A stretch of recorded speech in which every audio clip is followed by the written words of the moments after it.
शून्यातून विश्व निर्माण करता येतं, पण त्यासाठी लागते जिद्द. आणि त्याच जिद्दीच्या जोरावर ज्यांनी उभं केलं साम्राज्य, ते म्हणजे विजय शिवतारे. पुणे जिल्ह्याच्या पुरंदर तालुक्यात 24 डिसेंबर 1959 साली लक्ष्मीबाईंच्या पोटी विजयजींनी जन्म घेतला, तोही गाईच्या गोठ्यात. गोमातेच्या पोटी 33 कोटी देव वसलेले असतात हे सगळ्यांनाच ठाऊक आहे. पण आपण एका हिऱ्याला जन्माला घातलंय अशी पुसटशीही कल्पना मात्र त्यावेळी त्या मातेला नसेल. पण एका अशिक्षित तरी हुशार, करारी, महत्वाकांक्षी मातेच्या पोटी जन्म घेतला याचा हेवा आत्ताच्या क्षणी विजयजींना नक्कीच वाटत असेल. मुंबईतल्या मिल जमीनदोस्त झाल्या आणि त्याचबरोबर मिल कामगारही देशोधडीला लागला. याच मुंबईच्या मफतलाल मिलमध्ये सोपानराव, विजयजींचे वडील, मिल कामगार म्हणून कार्यरत होते. हातावर कमावून पोटाला खाणारे सोपानराव मिलमध्ये मेहनत करून घाम गाळून आपल्या घरासाठी पैन पै जोडत होते.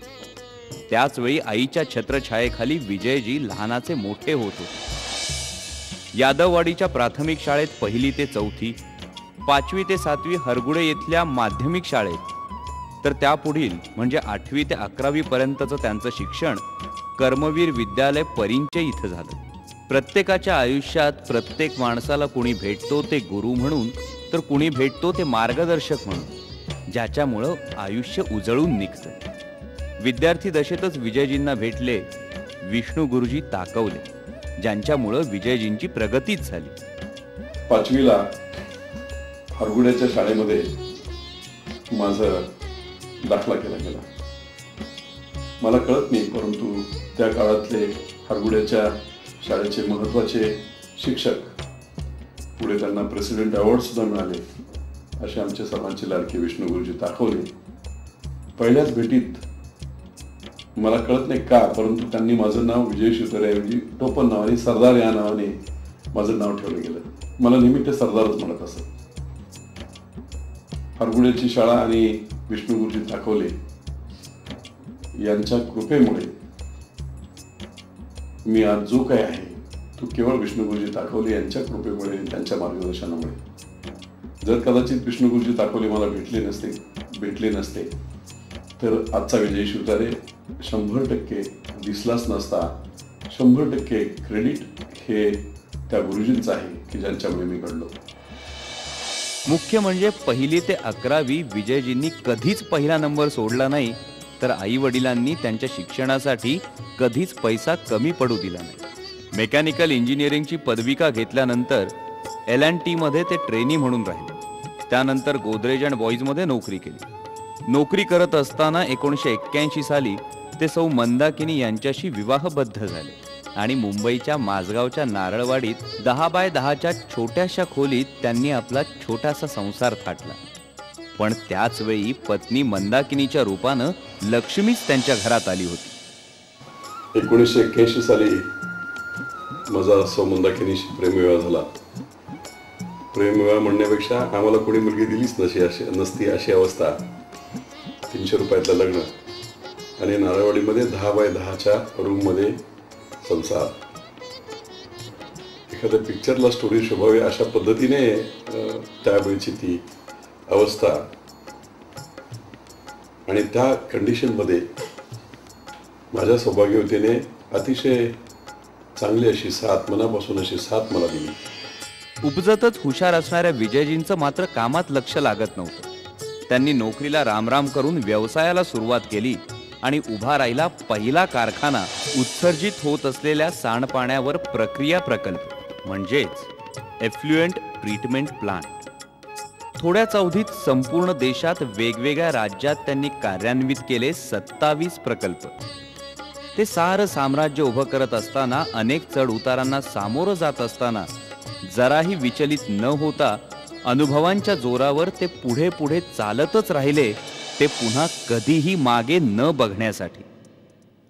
अशातच त्यांनी 1993 साली घाऊक दुग्ध व्यवसायात पदार्पण करून असंघटित आईस्क्रीम उत्पादन करणाऱ्या कंपन्यांशी संपर्क साधून त्यांना दूध पुरवठा करण्यास सुरुवात केली. आणि कमी अवधीतच 1996 साली त्यांनी कोल्हापूर जिल्हा दूध उत्पादक संघ मर्यादित अर्थात गोकुळ वितरणाच्या 2 एजन्सीज विकतही घेतल्या। आजच्या क्षणी मानिनी एजन्सी, मॅक डेअरी याद्वारे ते जवळजवळ दररोज 22 ते 25 हजार लिटर दुधाचं वितरण करतात। बाबा मुळातच खूप कष्टाळू होते।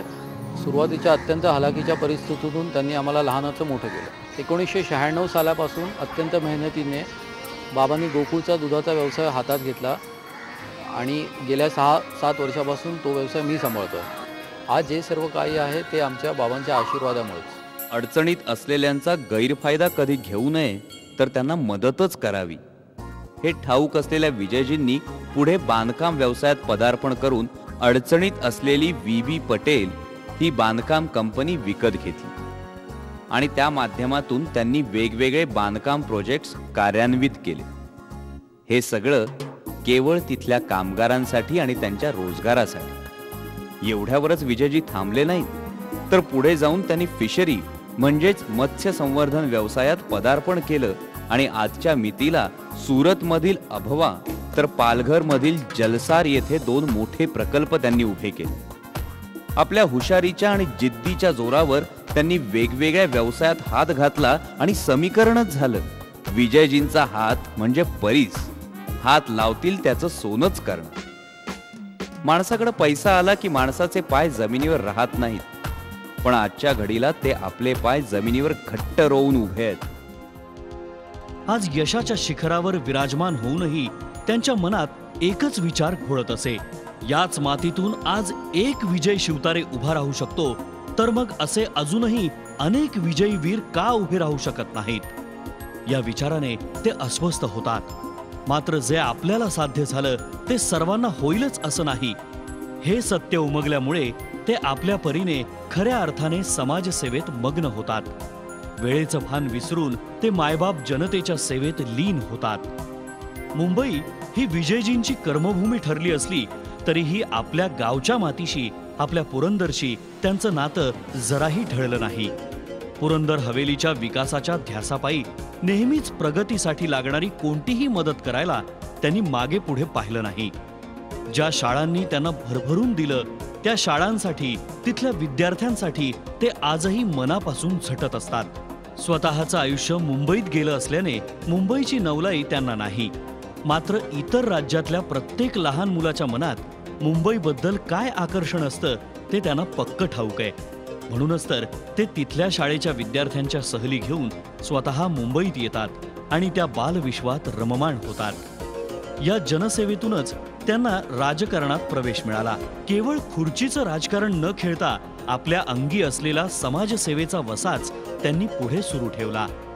झोपडपट्टी पुनर्वसनाच्या कार्यात त्यांनी मोलाचा वाटा उचलला।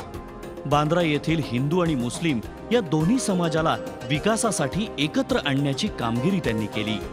26 जुलैचा प्रलयंकारी पाऊस मुंबईकरांच्या मनातून कधीच पुसला जाऊ शकत नाही। त्या पावसाने अनेकांच्या संसारावर पाणी फिरलं, पाण्यात सर्वस्व वाहून गेलं। आता कोणाच्या तोंडाकडे बघायचं हाच प्रश्न अनेकांच्या ओठी होता। त्यावेळी आपदग्रस्तांच्या मदतीसाठी विजयजी धावून गेले। अनेक संसार उभे करण्यासाठी त्यांनी हातभार लावला। लग्न हा आनंद सोहळा असला तरीही पुरंदर हवेलीमध्ये राबणाऱ्या कष्टकऱ्यांसाठी तो कर्जाचा डोंगर उभा करणारा एक व्यवहार ठरतो। कष्ट करायचे, मुलाबाळांना शिकवायचं, मोठं करायचं, मात्र नोकरीची संधी नाही की व्यवसायासाठी भांडवल नाही। शिकल्या सवरलेल्या मुलांवर घरी बसून राहण्याची वेळ येते। वय वाढलं की लोकलज्जेखातर त्यांचं लग्न लावून देण्यात येतं आणि लग्नानंतर अजून एका पोटाचा प्रश्न निर्माण होतो। वर्षानुवर्ष याच परिस्थितीचा सामना करणाऱ्या पुरंदर हवेलीच्या गोरगरिबांसाठी विजयजींनी सामुदायिक विवाह सोहळा आयोजित केला। आधी स्वतः करावं आणि मग लोकांना सांगावं या विचाराच्या विजयजींनी अशा लग्नाला प्रतिष्ठा मिळावी यासाठी स्वतःच्या मुलाचंही लग्न याच सोहळ्यात लावून दिलं। स्वातंत्र्योत्तर काळानंतर पुरंदरच्या इतिहासात सुवर्ण अक्षरांनी लिहिला गेलेला हा दिवस होता 29 मार्च 2008। आपल्या मुलासोबत विजयजींनी 141 जोडप्यांचा विवाह लावला। विवाहाच्या या जल्लोषात पुरंदरवासी लाखोंच्या संख्येने उपस्थित झाले। विशेष महत्त्वाचं म्हणजे या सोहळ्यात जात, धर्म, वर्ण भेद या कशाचीच बंधनं उरली नाहीत.